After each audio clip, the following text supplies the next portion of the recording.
अपना आप ही देखते रहते थे।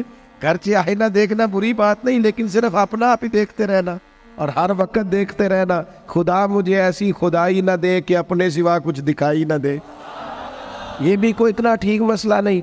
आप गौर फरमाए, क्या अर्ज करना चाहता हूं आपकी खिदमत में मेरे अजीज।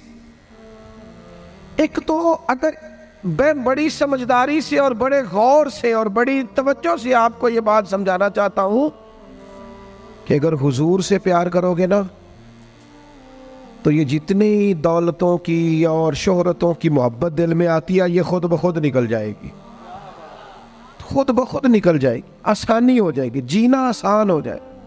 दूसरी बात आपकी खिदमत में अर्ज करूं, हम ना ताज़ा दम नहीं रहते, हम परेशान रहते हैं, हम बोर होते हैं, हमारी तबीयतें बाज़ोकात जल्दबाजी करती हैं, हम बाज़ोकात उलझ जाते हैं, करार तलाश करते हैं। उस करार को तलाश करने के लिए फिर बाज़ लोग उल्टी सीधी मूवीज़ देखते हैं। बाज़ लोगों का ख्याल है कि शायद मैं कोई लतीफ़ा सुनूंगा तो मामला ठीक हो, फिर उसका नतीजा भी निकला है लतीफ़े सुनने का।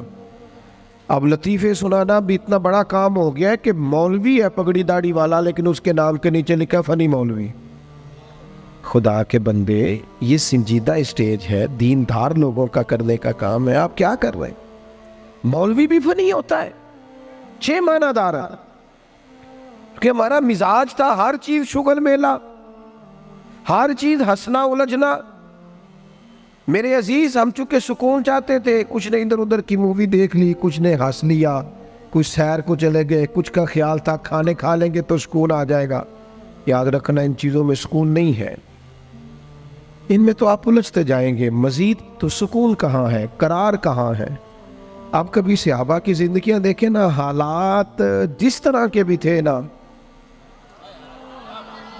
उनको जो सुकून मिलता था वो रुखे मुस्तफ़ा से मिलता था। उनकी तबीयत पूरी लग गई थी कि हुजूर अलैहिस्सलाम की जो यादें हैं वो दिल को ताज़ा करती।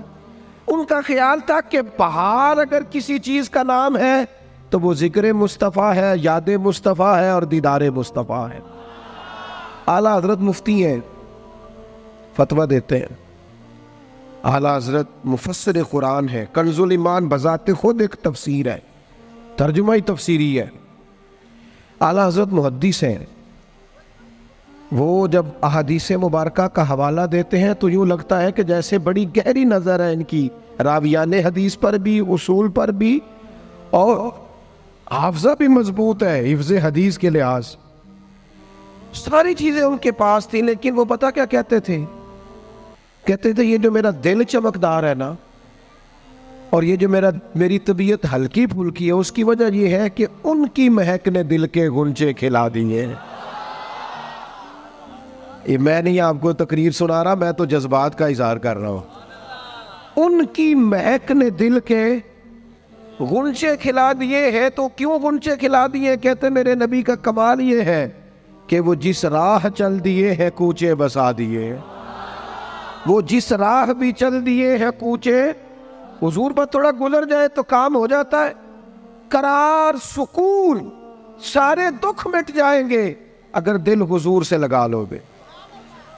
अगर मुहब्बतों का मरकज रसूल पाक को बना लोगे। आप देखें ओहद के मैदान के अंदर काफिर ने एक बड़ी अजीब साजिश की मुसलमानों को परेशान करने के लिए।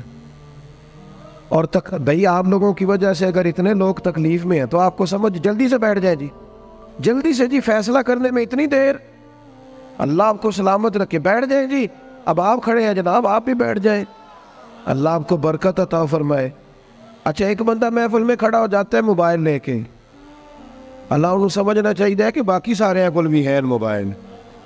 खुदा के बंदे, आपकी वजह से इतने लोग पीछे अगर परेशान है तो आपको समझना चाहिए उस चीज़ को। अल्लाह ताला आप सबको हंसता और मुस्कुराता रखे।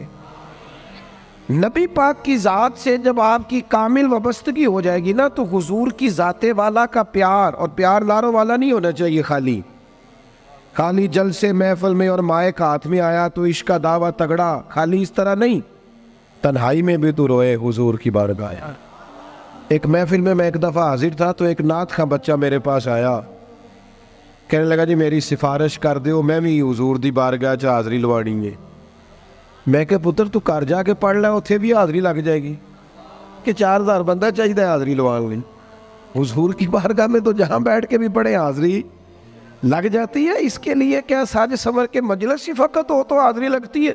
ये भी आला हाज़री है, पर वो तो वल्लाह वो सुन लेंगे और फरियाद को पहुँचेंगे हम। बस इतना तो हो, कोई फरियाद करे दिल से, तू बात तो दिल से कर। आपकी जब कामिल वाबस्तगी हुजूर से हो जाएगी ना, तो ये गुर्बतों का डर, ये परेशानियाँ, ये आजमाइशें, एक जगह रोना नहीं रोया हज़रत बिलाल ने कभी अपनी गरीबी का, एक जगह परेशान नहीं हुए कभी हज़रत सलमान फ़ारसी के मैं परदेसी हूँ, एक जगह भी कभी जनाब सुहैबी रोमी को तकलीफ़ नहीं हुई। क्यों भला? इसलिए कि हुजूर की मोहब्बत ऐसी दवा है जो हर बीमारी से शिफा अता कर देती। ओहद के मैदान में काफिरों ने एक चाल चली थी। उनको पता था कि कौन सी बात मुसलमानों को ज्यादा परेशान कर सकती है। उन्होंने एक अफवाह फैला दी थी कि माज़अल्लाह हुजूर को शहीद कर दिया गया। उसकी वजह से शदीद परेशान हुए सहाबा, और जंग के जो नतायज बरअक्स आए उसकी बड़ी वजह यह अफवाह भी बनी। अब सहाबा बड़े परेशान थे, हुजूर शहीद हो गए। कुछ लोग ना मैदान उहद से जब वापिस आ रहे थे ना, जंग खत्म होने के बाद, एक खातून जा रही थी मैदान जंग की जानिब। औरतें अपने मिजाज के लिहाज से कमज़ोर होती हैं कल्बी तौर पर, और बड़ी खूबसूरत बात लिखी है उलमा ने, कहते हैं औरत के दिल में दर्द ज़्यादा होता है ना, प्यार ज़्यादा होता है, और ये जो वो कमज़ोर वाक़या हुई है इसे ऐब ना समझो। इसीलिए तो अल्लाह ने बच्चे को पालने का ज़िम्मा उसका लगाया है कि वो शफ़क़त ज़्यादा रखती है, मोहब्बत ज़्यादा रखती है, दर्द दिल ज़्यादा रखती। इसलिए जिस दर्द से वो बच्चे को पाल लेती है ना। मेरा बेटा एक दिन घर में कुछ पका हुआ था, उसकी अम्मा कहने लगी खाना खाओ, कहता है मैं नहीं खाना। ओदी अम्मा कहती मैं बड़ा जोर लाया, बड़ी मेहनत की थी, बड़ी गर्मी च पकाया, अज तो यही खाना पैना है। कहने लगा मैं नहीं खाना, मैं आराम से खाना खा रहा हूँ। अब वो माँ बेटा बहस कर रहे हैं।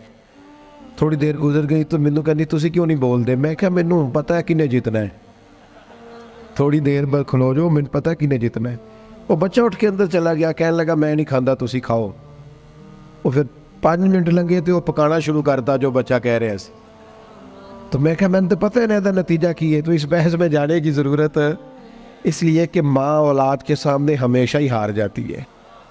वो औलाद के सामने जीत सकती, वो नहीं जीत सकती ना। शफकत ऐसी है। औरतें मिजाज के लिहाज से अल्लाह ताला ने नरमी दी होती, इसको ऐब ना जाना जाए, ये अल्लाह ताला ने उन्हें वदियत की है चीज़। तो खातून जा रही है मैदान उहद की जानिब, वहां से सहाबा आ रहे। तो खातून पूछती है सहाबा से हुजूर का क्या हाल है? तो एक सहाबी अपने लहजे में गोया कहने लगे खबर मुश्किल है, पर तुझे सुनानी भी ज़रूरी है। इस जंग में तेरे भाई का इंतकाल हो गया है। बहन के लिए इससे बड़ी भी कोई खबर होगी कि भाई का इंतकाल हो गया? वो खातून ने ये खबर सुनी, इन्ना लिल्लाहि व इन्ना इलैहि राजिऊन पढ़ा, आगे गुजर गई। अगले सहाबी से जाके पूछती है हुजूर का क्या हाल है, और बेचैन है, दौड़ी जा रही। ये मेरी बात को समझे आप। किसी एक जगह जब आपकी मोहब्बत का गलबा होता है तो फिर बाज गम लगते ही नहीं। आपकी कैफियत ही और होती है जिंदगी गुजारने में। आगे बढ़ी, एक और सहाबी मिले, उनसे पूछती है हुजूर का क्या हाल है? तो कहने लगे मेरे पास तेरे लिए एक बड़ी सख्त खबर है, तेरे शौहर का इंतकाल हो गया। उसने थोड़ी देर के लिए खामोशी इख्तियार की, अल्लाह की रज़ा पे राज़ी रहने के कलिमात अदा की और आगे बढ़ी। एक और शख्स से सवाल, ये ज़रा सोचते जाना, ये खबरें अगर अचानक मिले, भाई चला गया है, बाप चला गया है, इसको सोचना, अपने ऊपर तारी करना, खुदा ना करे ऐसा हो। पर जब खबर मिले तो कैफियत क्या होती है। वो खातून आगे बढ़ी तो एक शख्स और मिला, पूछती है ज़रा बताओ ना हुजूर का क्या हाल है? तो कहने लगे मेरे पास तेरे लिए खबर है कि तेरे वालिद भी इस जंग में शहीद हो गए। बेटियों का तो मेका ही बाप से होता है, माँ से होता है। वालिद चले गए, थोड़ी देर के लिए गर्दन झुकी, कलिमात अदा की, और फिर पूछती है सियाबी से, वालिद चले गए, भाई चले गए, शौहर चले गए, मुझे बताओ कि मेरे नबी पाक का क्या हाल है। तो सियाबी कहने लगे, अल्हम्दुलिल्लाह मैं ज़ियारत करके आया हूँ, रसूल पाक बिल्कुल ठीक है।